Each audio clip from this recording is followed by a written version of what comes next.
Hey, what's going on? What's going on? What's going on? Just unloaded my gear at my gig here on the ocean, and had a couple thoughts to share with you guys. The first one is what I've noticed are tracks level the playing field for mediocrity.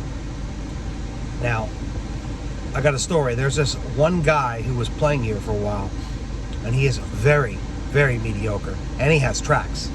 And I've had nothing but my people that have good ears listen to me tell me how bad he is and complain, and staff. But I was flabbergasted to find out from the Sunday bartender that he used to play, which I took over his shift, that the vast majority of people liked him. And I said, what? I mean, I've heard this guy. He's mediocre. And it's just reinforced what I know to be true, and that's the vast majority of people have no ears. Most people that are out there can't tell good from great. They can't tell good from bad. I mean, look at pop music. And that's why the track thing is proliferating and getting to be more and more, as more and more mediocre type players, and some of them can't even play at all, they come in with the backing tracks behind them and get the same gigs as talented people. Now you get a talented person with tracks doing something unique against a mediocre person with tracks doing something unique.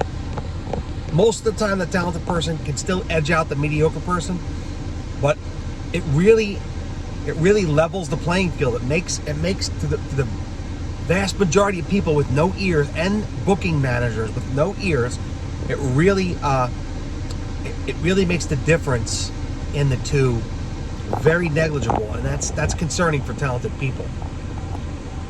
It actually hurts talented solo acoustic people because you can't compete with the tracks, because a lot of times people think the tracks sound great because they're used to hearing recordings, and a mediocre guy with tracks a lot of times can beat out somebody who's more talented playing acoustic solo. And so it's a race to the bottom. It forces the really talented musicians to get on the bandwagon of tracks, but all that does is just add to the player pool and bring wages down across the board, and that's what we've seen happen. I haven't never lost a gig to anyone, let alone lost a gig to somebody mediocre, whether tracks or not. Somebody mediocre without tracks, playing acoustic, can barely play, has a very average or shitty voice, against somebody talented who can sing and play acoustic bare. It's obvious. But somebody mediocre with tracks behind them, orchestration, a beat, whatever, it becomes much less obvious to the vast majority of normies out there who can't tell the difference as well. They can't discern as well. And I'm sorry to say that's the majority of people out there. It's definitely the majority of people who book as well. It's almost forcing us into the tracks thing. And I'm gonna do it anyway because I'm getting older, and it's not even that.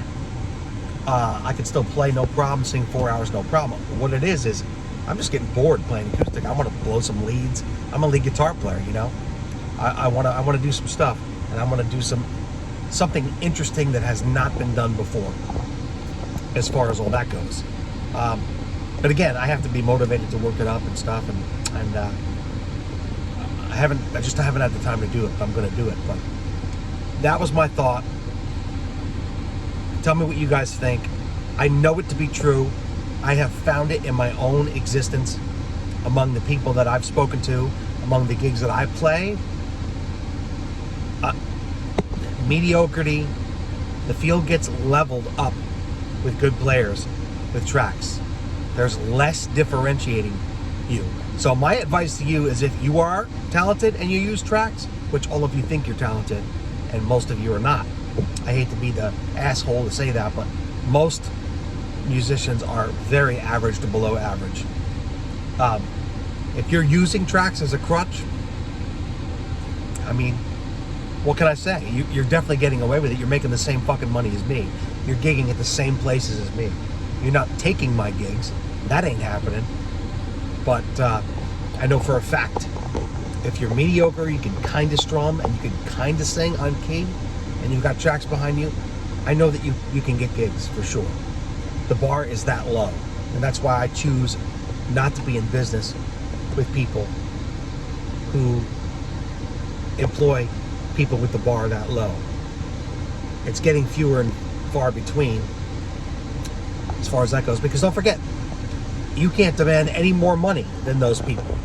You can't say, I'm better. I mean, in the eyes of most people, you're really not. You could be replaced by the mediocre guy with the tracks behind you, and they would be like, oh, we miss Sean, but this guy's fine.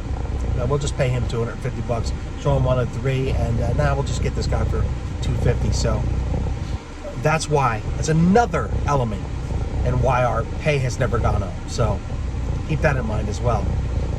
I'm calling out shitbaggery because I've worked my ass off, tens of thousands of hours, to get to the point where I'm at as a musician and a player, and I know a lot of you have as well.